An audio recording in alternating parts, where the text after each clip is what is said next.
Why is it that there are places in the US like East Detroit where you can get a 3-bedroom apartment for $500, and then you have San Francisco where a 1-bedroom apartment is $6,000, right? It is not the same. It's not apples to apples. It's comparing a grape to a watermelon. Hi, you're listening to Ready to Scale, the second season of That Really Happened. This season is focused on APS of real estate, asset, process, and strategy. Each guest on the show will reveal the assets they invest in and why they chose to do so. From multifamily to industrial, self-storage, mobile home parks, and more. Then, they'll uncover the processes, tools, and systems they've used to build multi-million-dollar businesses. And finally, they'll uncover new, unique, and exciting strategies to invest in real estate. From co-working to buy and hold, fix and flips, co-living, and much, much more. Now let's get the show started.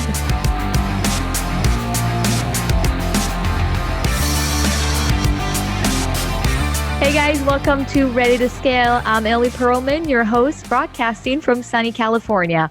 But I'm not behind the mic. You know it. I buy multifamily properties with passive investors who partner with me on my deals. So on this season, we're going to talk about APS of real estate, assets, process, and strategies. And so by listening in, you will learn valuable business principles to help your real estate business, whatever it may be, thrive and succeed. Okay, so today I'm starting a new tradition. Every month, I will give away one free document that you can use and that can help you scale your real estate journey. So this month, you can download the document called Determine Your Investment Criteria. This document would help you focus and choose the real estate investment that is right for you. You can find the document at www.nealperelman.com/resources. So again, you can find it at www.nealperelman.com/resources. Our guest today is Neal Bawa, CEO at Grocapitus Investments. Neal sources, negotiates, and acquires commercial properties across the U.S. for 500 plus investors. Current portfolio, he has over 2,000 units and beds, projected to be at 3,000 in 12 months. Neal's portfolio includes multifamily and student housing properties across 9 U.S. states. Neal is a nationally recognized in-demand speaker at multifamily events, IRA events, and meetups across the country. Nearly 4,000 students attended his multifamily seminar series each year, and hundreds attended his Magic of Multifamily boot camps. Neal's nationwide meetup network is called Multifamily University, has thousands of members. He leads the company and is driving the syndication and acquisition of multifamily properties. And without further ado, I would like to welcome Neal to the show. Hey, Neal. Hey, Ali, thanks for making you read through such a long bio. That I got to trim that one down. Yeah, I know. I actually edit and make it shorter, but I think we had a lot of great things going on here. So I decided to read through it all to give our listeners a little bit of kind of a good background of what you do and who you are. So where do you live, by the way? Where are you talking with me right now? I live in Silicon Valley. So I'm in basically Northern California. It looks like you're in California too. Yes, I'm in Southern California, so a little bit far away, but not that far. I'm in Santa Monica, actually. And I think we both purchase multifamily properties. I'm guessing you're not buying anything in Northern California, or that would be a wrong guess? I tell people I'm a blue-blooded Democrat. Cut me and I'll bleed blue, but I only invest in red states. So no California in the list, no. Yes, well, no California. And you've been purchasing multifamily and student housing as well. Tell me about that. What do you like about student housing and multifamily properties? Well, I think there's so much that people have heard about, right, on your show. We talk about the cash flow aspects and we talk about the fact that there's tax benefits. So, there's the usual stuff. But I think that to me, it's something a little bit different. I believe that we are watching a slow motion change in America. America is changing and becoming landlord nation and renter nation.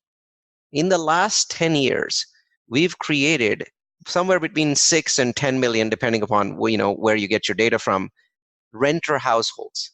That is a staggering number. Never in history, never during a recession, never in boom times have we created 10 million new renter households in a single decade. If you take all of the single family construction, all of the multifamily construction, that comes nowhere close to that number, which means that we've got a supply demand imbalance.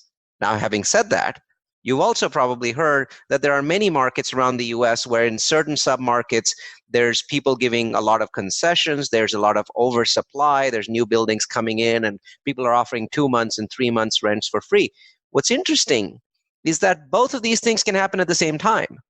And a perfect example is Atlanta. Rents in Atlanta are going up really fast. In most years, they go up 4%, 5%, 6%. But one part of Atlanta, which is called Buckhead, has a huge glut of new construction coming in, 30,000 units or something like that, some obscene number. And so right now, if you go to a Class A apartment in Buckhead, you might even be able to get 3 months of rent for free. So both of these things can happen together, but my properties are 15, 16 miles away from Buckhead, so there's no real impact to them, and we're able to raise our rents. So bottom line is America is going through a demographic shift. The millennials, their psyche was damaged by what happened to their parents in 2008. They're so burdened by student loans. They're insanely burdened. When you look at the average loans that a millennial has today compared to the average American 30 years ago, it's not even comparable. There is no comparison, right? And then you've got basically the older folks that should have now been going from McMansions to smaller homes, and they're going from McMansions to actually apartments in the city. So there's so many trends that are demographically providing a tailwind to multifamily. And similar things apply for student housing, though to a lesser extent than multifamily. And that's why for 2 years, we had industrial as the top rated commercial real estate vertical, and now we're back to multifamily. So it's multifamily, then industrial, now back to multifamily. If you look at rents over the last 12 months, extraordinary growth. We are over 3% annualized, and we are in the 8th year of an expansion. That should not be happening. And the only way I can explain the fact that we have such powerful rent growth is because America is changing. It is becoming a landlord nation. It's becoming a renter nation. There's a change in the psyche of the average American. Yeah, and I think you described it, pretty well. I think right now we're in a very, very interesting, time, and we don't know when the expansion is until when it's going to continue. But right now the demand is very strong. And I like what you said about not being in those core secondary markets like Buckhead, which I used to live in, by the way, many years ago. I do the same. I don't buy in downtown where you have all the Class A buildings and a lot of competition and high concessions. I go 10, 15, 20 miles outside because guess what? It doesn't drive only investors to go there. The same for renters. They cannot afford, even after 3 months, so you get 3 months for free. But then you're stuck, quote unquote, with $1,700, $1,800. Maybe it's not a lot here for one bedroom because it's here, it will be a steal in California, but over there, it's a lot of money. Yep, huge amounts of money, right? I think it's a lot of money anywhere. And when maybe we get to the strategy section, I want to talk about not just secondary markets, I want to talk about tertiary markets, because that's a strategy that I've employed multiple times, because I think it's time to start looking at the tertiaries, because as you know, even with the secondaries, it seems like every single day you just lose bids, and you're losing them now by $1 million, where 2 years ago you'd lose a bid by 200,000. Now you're losing the same bid by $1 million. So I think that strategy also has to change. Every strategy is subject to change and improvement.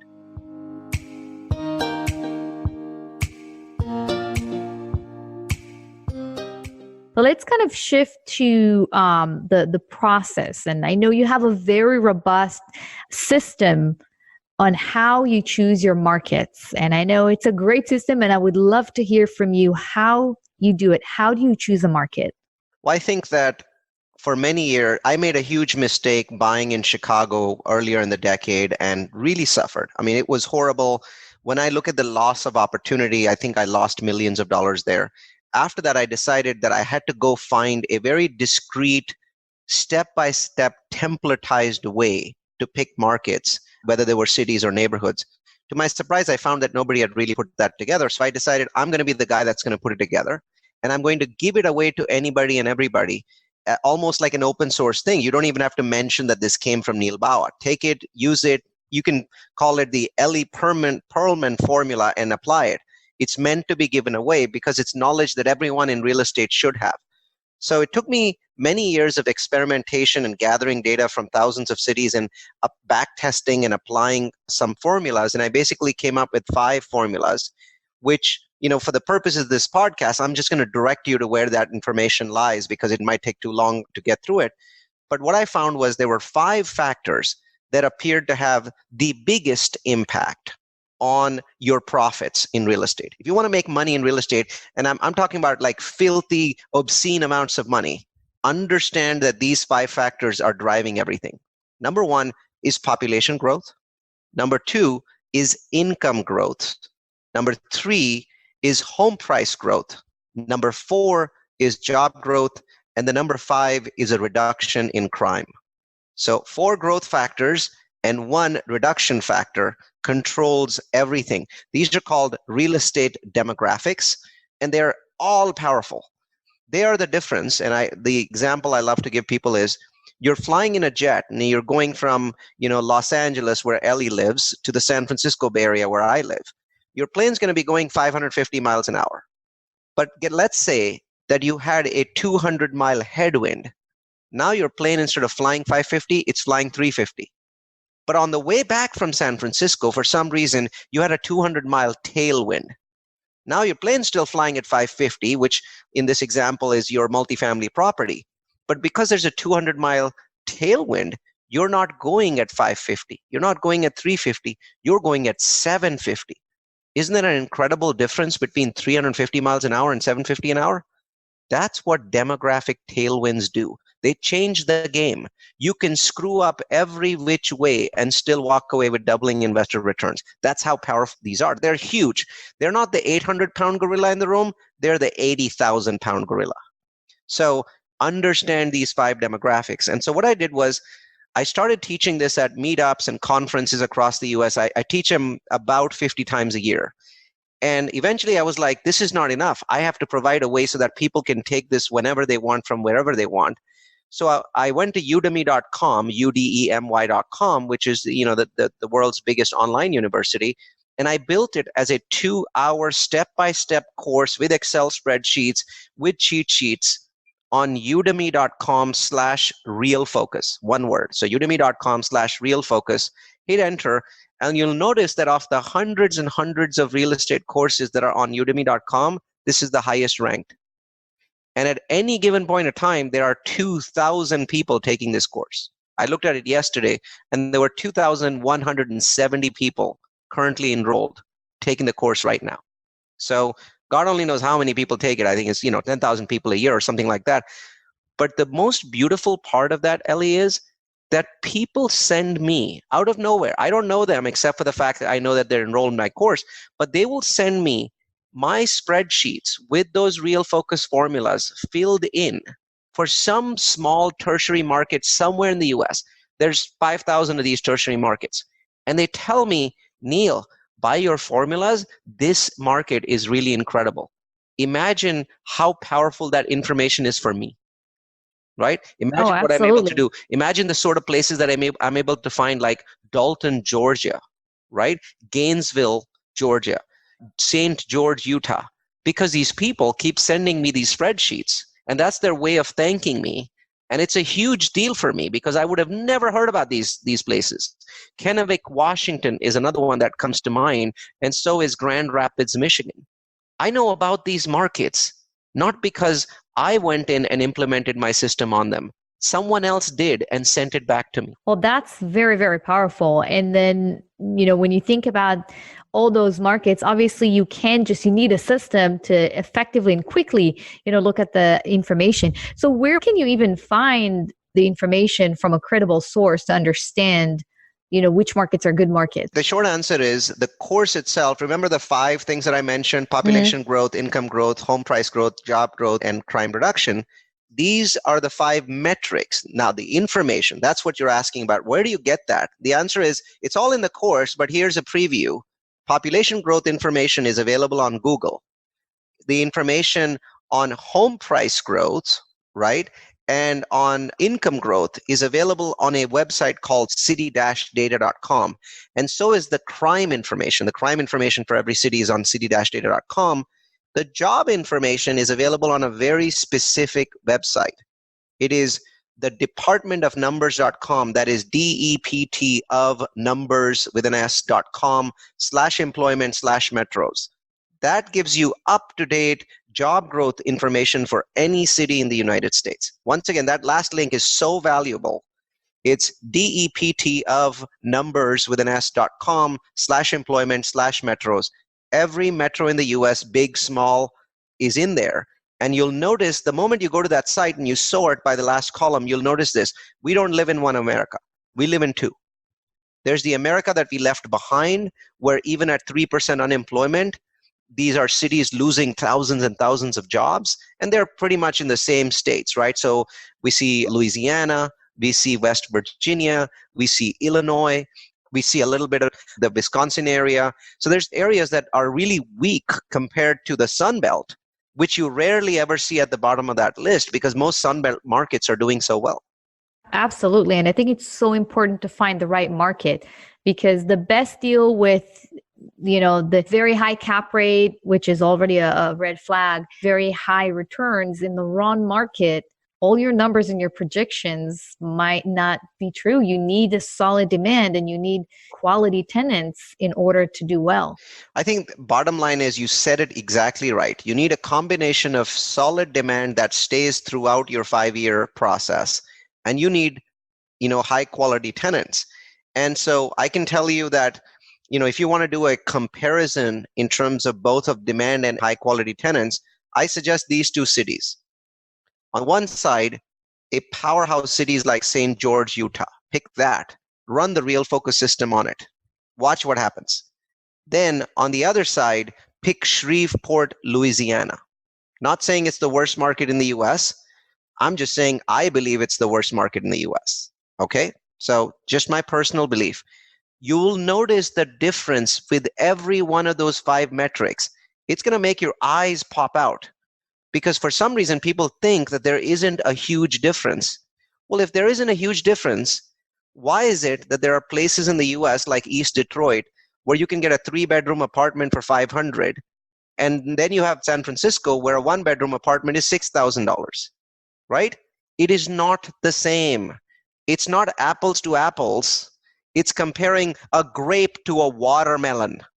That's the difference between cities, a grape and a watermelon. Yeah, and you said it right. I love this analogy. This has been very, very valuable. So I really appreciate you, sharing this with me and my listeners.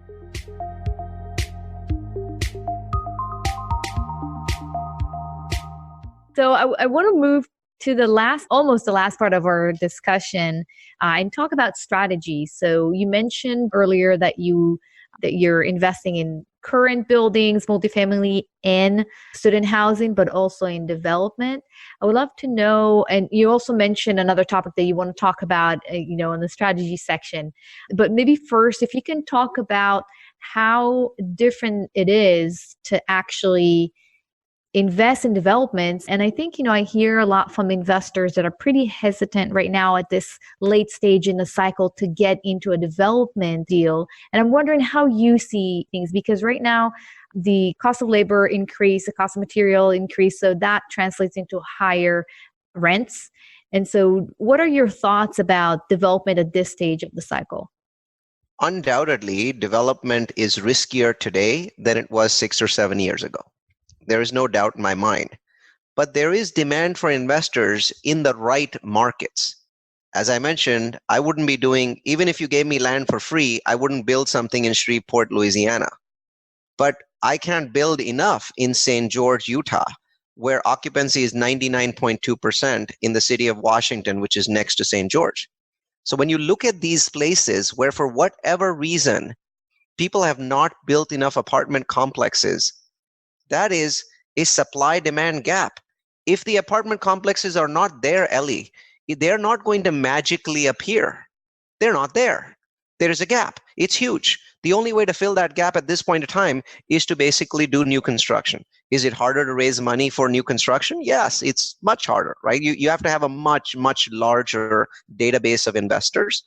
And mostly accredited investors will invest in new construction because they don't need the cash flow as much. So keep in mind, it's not just that you need more investors. You almost always need 506C projects for new construction. You really, very rarely will you see a developer doing a 506B because it doesn't make any sense whatsoever, right? And when you say 506C and 506B, for those who don't know? Well, to me, 506C is a project that you can basically tell anyone on the planet about. You can put it on the side of a bus. You can put it on Google. And what that means is you can only take accredited investors, but you can scream it from a rooftop. Whereas in the syndication industry, a lot of syndicators do 506B projects where they cannot do any kind of public advertisement, but then they can only market to their small database. And even there, they've got restrictions on how they can market to that internal database. So bottom line, development's a different world. I would tell you that in 99 out of 100 syndicators, when they look at development, they say, this is really hard. And they're absolutely right. Development is very, very hard compared to what we're doing with lipstick on a pig type projects where we're doing value add. And I would advise very few people to get into that. As it happens, I had some experience with development before I became a real estate guy. Back in my technology business, I had to build campuses from scratch. So I learned a lot there. And that knowledge was incredibly helpful in me getting into development. But why development so late in the cycle? What if I have 1 million investors? Isn't it still risky? Well, the answer is simple. If you're in the best markets in America, you cannot buy there. Why? Because there are 5 cap markets. There are 4 cap markets. And there's no way to cash flow there, right? So you cannot basically use the standard Perelman strategy in those markets. Then why not do new construction? Also, we're finding constantly ways to reduce the risk. My latest project is a 46 townhome project in North Carolina with no debt. Zero debt. I'm building zero debt. My cost is $12.5 million, and I'm only using $6.5 million to build it because I'm actually doing a rolling process where I build, sell, roll over money. Build, sell, roll over money. By doing that, I'm building something that has a list price of $18 million. My construction cost is $12. Investor equity is only $6.5 million. No loan. How could that be a higher risk than what you're doing, for example? Because you still have a senior loan, which means that if something goes wrong with your project, the investors can lose money. With my project, the investors are the bank. They can't lose money because there's no mortgage to pay. So the bottom line is you can do new construction if you find creative ways to do financing to reduce risk. So that's a perfect example of strategy. I don't believe anyone in the syndication world has ever done what we did with our RTB project. And by the way, that project is so unique that if you want to actually take a look at it, it's www.grocapitus.com/RTP1, just so that you can understand how someone can build a project where the finished value is 18 million, the construction value is 12 million, and they're doing it only with $6 million. No loan. Yeah, that's very creative. I haven't heard of it. It's strategy, and that's what makes these sorts of things work. The other strategy is tertiary marketplaces, right? So you look at a tertiary marketplace, there's no competition there. There's no new construction happening. There's nobody giving any kind of incentives. And I think those markets are one that in many cases you can build with significantly lower risk. Now, keep in mind, there is one key risk. If a recession comes, and we've been talking about a recession for 5 years now, but let's say one comes, that tertiary market is going to be hit harder. So anyone that is working, either building in a tertiary market or buying in a tertiary market, needs to understand that the moment they get the feeling that a recession has started, they need to stop rehabbing. They need to stop spending CapEx. They need to just focus on growing their occupancy and keeping their tenant base. They need to switch from raising rents to giving concessions like this quickly. But as long as you do that, in my mind today, that's a more profitable market. You've got to be very careful about the recession there, but it's a more profitable market. Yep, that's very interesting. And I think you hit the nail on the head because right now, tertiary markets are probably cash flowing better than other markets, They are. for sure, than for core markets. But then what happens in a recession? So I always try to find those markets that are maybe they're not core markets. So you do have 5.5, maybe 5.75 cap rate when you purchase. So you do have some significant cash flow coming in. Recession hits, I want to be close to maybe not in downtown or in the core, in core markets, but close enough so I have a significant amount of population in the area and diversity of employment that it's not going to be felt as hard as other smaller markets or markets that mainly 70-60% of my tenants, they work for a specific employer, and if this employer is going to be affected in a recession, then I'm going to feel it pretty hard. So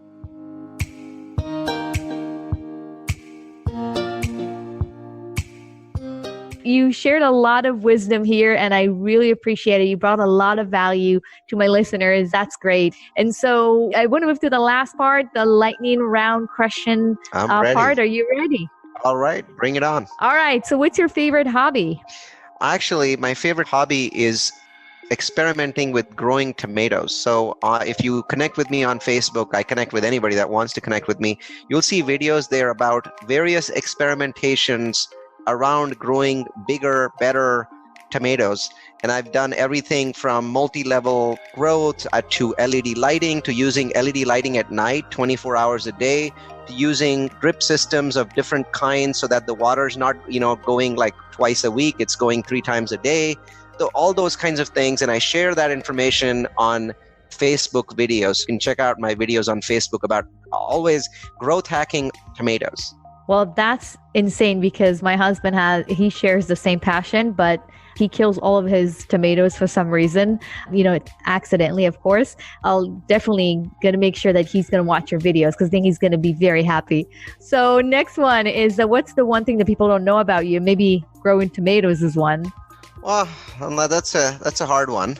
I think I am in a cricket nut. And so I came from India, and most people in America don't know about this game called cricket. When I say the statement that I'm about to say, people will be shocked. So cricket is the second most popular sport in the world, right after soccer, right? And there used to be a time when it was a boring old sport that used to take 5 days. And then they invented a new version, which took an entire day and was still very boring. And then they recently in 2008 or 2006, invented a new slam bang version that's basically the same length as baseball. And I'm a fanatic cricket fan. And to me, I think that what draws me to cricket is just how strategic the game is. I think that if I didn't love cricket, I would love chess. Because for me, it is all about watching the movement of what's going on, manipulating things around, tweaking every single knob, right? My friends in multifamily call me the mad scientist of multifamily. And that's because I'm always looking at everything as if it's a game of chess or a game of cricket. Well, that's interesting. Yeah, I actually read about the fact that it was the second most popular game after soccer. I was also shocked. All right. So Neal, what do you wish you had known when you started out? I wish I'd known more about picking neighborhoods. I wish I'd known more about picking cities. I really simply did not understand where to go. I feel like I made it 10 times harder for myself because I did not have that information. And I became not just passionate, I became completely insanely obsessed with making sure I spread that knowledge. So once again, I know sometimes people go on a podcast and they're like, nobody ever gives away like huge information. Please trust me. All you have to do is go to udemy.com/realfocus and read the reviews of those people. It's changed their lives. They're saying it right there in the reviews. So, and there's no pitch. I don't even get your email address. I just hope you use it well. All right. Almost the last one. What is the number one advice you have for real estate investors who want to scale either their portfolio or their business? I think I'll give you 2 pieces because these are my 2 mantras, right? The first one is you cannot manage what you cannot measure. So the best CEOs, the best chief operations officers, the best anything, one thing that they're constantly good at is they're measuring everything and they're comparing it and they're building benchmarks. If you cannot measure, you cannot manage. You're just deluding yourself. And the second one is tied to the first one, and that is numbers beat gut feel by 1,000,000 miles.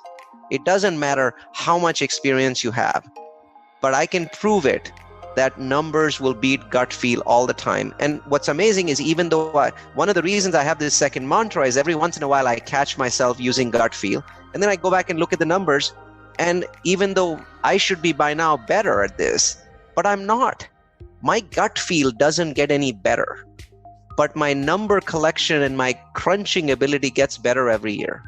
So once again, whenever I use gut feel and then I go back to using numbers, I'm always humbled by how bad we are as human beings at gut feels, because we never remember our losses when it comes to gut feels, just our victories. So we give ourselves way too much credit on gut feel. Mm-hmm. Absolutely. And then last question, Neal, where can people find you? Well, firstly, you can find me on Facebook at my group, which is called Magic of Multifamily. So just go to Facebook, type in Magic of Multifamily, join my group. I'm in there constantly sending out videos, whether they're about asset management, acquisitions, demographics, buying real estate. There's tons and tons of information on there. We add, between 100 and 200 people to that group every week. So it's a very powerful group, and almost everybody in there is interested in commercial real estate in some way, multifamily, student housing, senior housing, storage, industrial, all of those. So those people are in there. The second place is I find people like me, people that like deep dive, content. And so I invite them to my website, which is Multifamily University or multifamilyu.com. So multifamily followed by the letter u.com. There you'll find dozens of webinars from industry experts, no pitch stuff, very deep dive on so many different topics. If you're a multifamily guy, you love the syndication deep dives. You love the raising money deep dives. If you're a single family guy, you love how we picked cities by bringing in forecasters from all over the US, people like Ingo Windsor that have won the Crystal Ball Award multiple times. So all of those webinars are on multifamilyu.com, and they're completely free. Thousands of people take them every month. Well, that's great. Thank you so much, Neal. I really appreciate it. I think, I definitely learned new things, and I'm sure you provided a lot of value to my listeners as well. Well, thanks so much for having me on the show, Ellie.